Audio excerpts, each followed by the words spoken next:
Eto, share ko lang. Nakita ko to sa TikTok. Gusto kong i-try siya. Totoo nga maganda yung kanyang sounds sa music. Tapos kapag ka tumatawag, guys, okay na okay siya. Subukan nyo tong Monster. Okay? Nasa Lazada ito. Available siya sa Lazada. Gusto ko nang i-share sa inyo.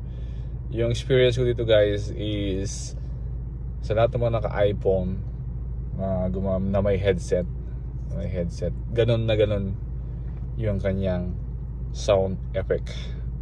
Okay, so ayan.